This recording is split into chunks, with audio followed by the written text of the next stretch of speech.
Well, Senator Steele, through you to your team. Very good. Okay. That sounds terrible, Chris.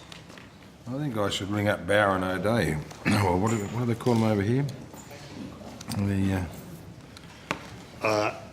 It could be the LNP caucus room, mate. I don't know. You want to be careful on that. The LNP caucus. You've been carrying a few out lately. Crikey, don't tell me, Mr Carmody, you're the boss now, are you? Would appear so, Senator, yes. Crikey. So welcome, Mr Carmody. Thank you, We Chair. appreciate your patience. I know we're running a wee bit over time. So, Senator Steele, you have the floor. Thank you, Chair. Mr Carmody, I'd like to ask, why did Mr Skidmore leave? Oh, Senator, I've got his media release. Sure. He, Why don't you just tell us? well, the Don't worry what announcement. that says. Tell us what really happened. The announcement that was made was that he wanted to explore a number of new opportunities, so he decided to move on. Yeah. So it was all cheese and bickies and everyone was happy and throwing rose leaves on each other as he left? Well, Senator, as far as I know, he left a week ago, because I've been in the chair a week now.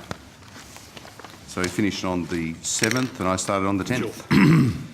Okay, has CASA done an exit interview or similar with Mr Skidmore? No, Senator. Do you plan to?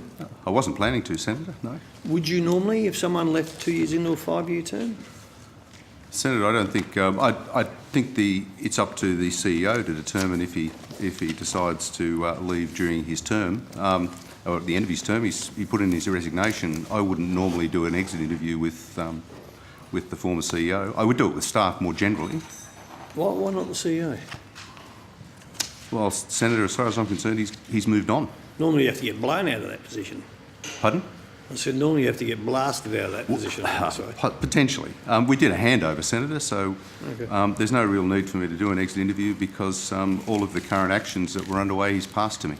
All right, Mr Carmody, now you might have a vested interest here, so you can declare it if you want. What's the plan now for CASA to replace its Senator, CEO? the board, at the moment, the board is, the board will undertake a recruitment. So they're going to engage a consultant and do a search for a recruitment. Mm-hmm. I've been appointed for a period of no more than 12 months, which is as far as I could be appointed under the Act. I don't expect that it would take that long, but that was to give the board some flexibility. I would expect early in the new year that there'd be some recruitment activity. I don't think it'll be resolved before Christmas. What's the normal gap in between one leaving and another going? Is there any trend? I would have thought people would be lining up to be kept. Well, then again, I don't know. Senator, I don't recall. I presume Mr Murdoch might know how long it took to recruit the previous CEO, but I would expect it a period of 3 to 4 months. The previous process, Senator, where Mr McCormack, his appointment expired and to the replacement when Mr Skidmore started was about 6 months. Okay. All right. Mr Carmody, are you going to be a candidate?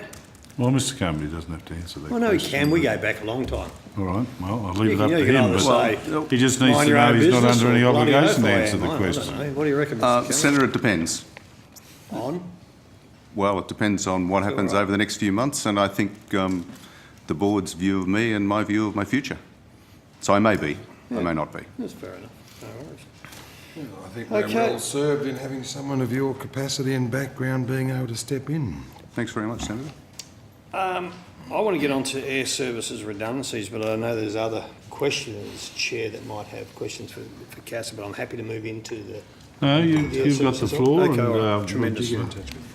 All right, now we do know that Airservices has announced a broad program of redundancies somewhere between or around about 1,000 of its 4,500 employees.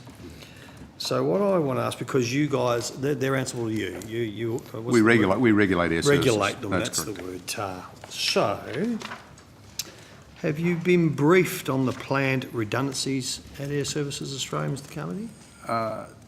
Senator, we actually had a joint board meeting with Airservices and the CASA board last week, which happens infrequently, I understand.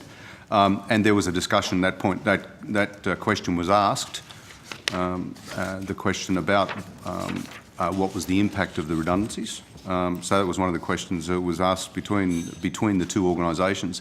But also, let me say that we work very closely with Airservices in looking at what they're doing and managing the regulatory framework. So we've been aware of where they're going for some time.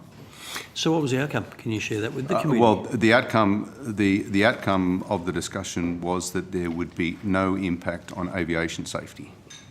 So where I get a bit baffled, and I understand these things happen from time to time, but how can you have 1,000 people that are just surplus to requirements? How does that work?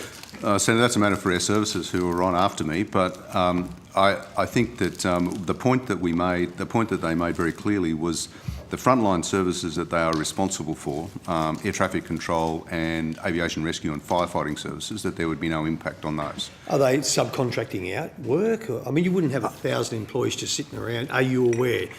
If they had 1,000 employees just sitting around, they didn't know what to do. I presume that they've contracted out some non-core services. I presume, but I don't personally know the answer because I've only been in the chair a few days. Sure. What I did seek was an assurance on aviation safety.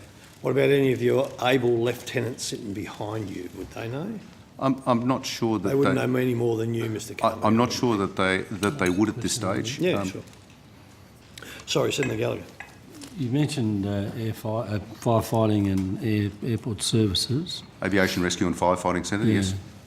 So hasn't there been a change in regulation there which would mean that some airports would no longer need, or under the lifting of passenger numbers, firefighting services? No, Senator, at this stage there hasn't. It's still at 350,000. Has nothing to do with that. That's still to come, is it? It's still at the threshold.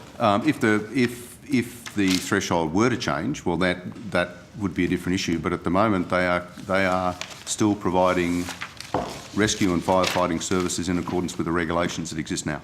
And they're not proposing, as far as I know, to change that. And we would have a view if they did not meet the regulatory requirement. Someone's proposing to change that. There is a proposal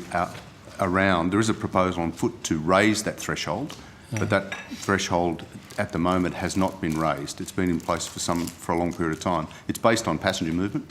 But were it to raise, then that would impact on firefighting services. It would, perhaps if I can answer that, Yes. the department's undertaking a process of reviewing the triggers for the introduction of rescue and firefighting services at airports. As Mr Carmody has indicated, the current threshold is at the 300,000 or 350,000 passenger mark. The proposal that is being consulted on by the department is that we move to a threshold around 500,000 passengers and a risk assessment process around that. That would not have any impact on the existing services at current locations, but were the government to change the threshold triggers, then that would impact on future provision at future aerodromes for rescue and firefighting once airports start to get close to that 500,000 passenger mark and the risk assessment suggests they need rescue and firefighting. So you're saying that places like Uluru would not lose firefighting services as they were currently constituted? The intention were the threshold to change, that the existing services would be grandfathered. So the trigger wouldn't apply to them, there wouldn't be any additional redundancy? There would be a view to establishing threshold points at which, if traffic fell, then the airport provision would be reviewed through a risk assessment if traffic levels fell below a certain parameter. All right, I'll come back to the joint meeting, the board